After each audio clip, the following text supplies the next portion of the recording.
Glenn William Frank was born January 13, 1928, in Mayfield Heights, Ohio, to schoolteachers Harold and Gertrude Frank. His father later became the superintendent of the Mayfield Heights School District. His sister Ruth has said that when he was growing up, the worst thing she can remember Glenn doing was shooting out a car window with his BB gun. Otherwise, Glenn's life was fairly uneventful, full of the sort of activities many young boys had. Playing ball, scouting, or doing most anything outdoors seemed to keep him especially happy. In school, he was less successful. An average student, he would only blossom in college. Like a lot of boys, he took odd jobs to earn his money. Sometimes he dug graves at the local cemetery, and as a member of the Teamsters, he also drove a milk delivery truck. As a young teenager during World War II, he served in the Civil Defense Corps, earning a certificate as a messenger. It would not be the last time he would try to help to bring peace. In 1945, Glenn graduated from Mayfield High School, joining the Marine Corps, serving from 1946 to 1947, when he spent his time training in Parris Island, South Carolina. Leaving the Marines, he married Betty Louise Dahlgren on November 25, 1949, and together they raised two sons, Alan and Ronald, and a daughter, Linda. In 1951, Glenn enrolled at Kent State University on the GI Bill. As a geology student, Glenn spent his summer prospecting way up into northern Canada, where he went looking for uranium and gold. Returning to campus, he was mentored and inspired by Dr. Carl Savage, a colleague who became the director of the geology department.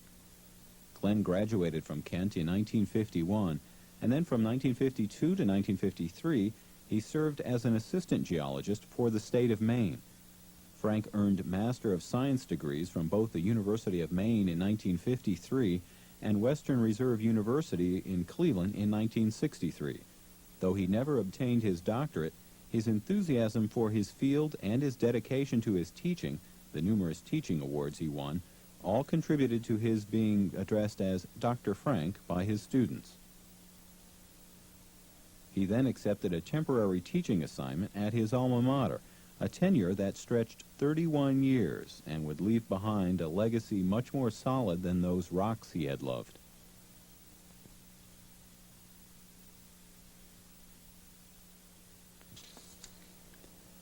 But Glenn said he wasn't always so gung-ho about teaching. In fact, he originally considered a job as an oceanographer until, as he said, he realized that he had a deathly fear of water. Over that 31 years, Glenn would earn the respect of his colleagues at Kent and around the world. He especially enjoyed taking his field trips, which included experimental classes in the Catskill Mountains, work on Mount Desert Island, Maine, and the Black Hills in South Dakota. Late in his career, he went to Antarctica with fellow geologists, a trip which earned the participants congressional medals from the National Science Foundation.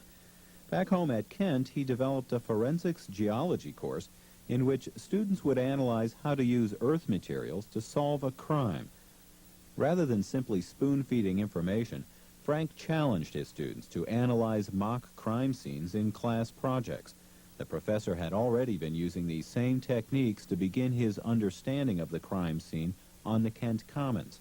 His desire to understand, perhaps to solve, the mystery of what he saw that warm afternoon in May would form the longest research project and the one he wished most to solve before his life ended. Glenn Frank said, "Sometimes more important than teaching is making the students aware of how to find the answers to questions." And in his own life, he continued that statement to include those questions that must be answered. In the years following his retirement, Glenn would put these same principles to use, laboriously studying, dissecting, and investigating the crime scene that formed the pivotal moment of his response to the shootings. It was the center of his finest moment. During the days preceding the shootings on the campus, Glenn accepted responsibility as a peace marshal, and wearing his armband, he went down to the Commons to take up his watch. In the moments following the 13 seconds of gunfire, it is Glenn Frank's voice that rises above the fray, calling to the crowd in his emotionally charged voice to disperse. In that moment, Glenn Frank became melded with the history that would make Kent State synonymous with the Vietnam War, the end of the 60s, the unthinkable act of death to student dissent. It was a moment that would change a nation and a man. For the next 20 years, Frank used all of the intellectual gifts of his profession, as well as the compassion that exploded in those moments, to sift through the evidence, interpret the facts, and try to elicit, in interview, letter, and document, those missing pieces of the puzzle that became a central focus of his life. The end of Glenn Frank's life was a beginning of the search for the answers to those 13 seconds. In his unpublished manuscript, Frank has left his research and his legacy that we, who are left behind, will, as his students, continue to seek the answers to the questions he has raised. Glenn once wrote that he adopted the Boy Scout oath as the embodiment of what he was striving for in his own life. "I'm not always successful," he would say, "but I shall never stop trying to keep myself physically strong, mentally awake, and morally straight." It was a promise he kept.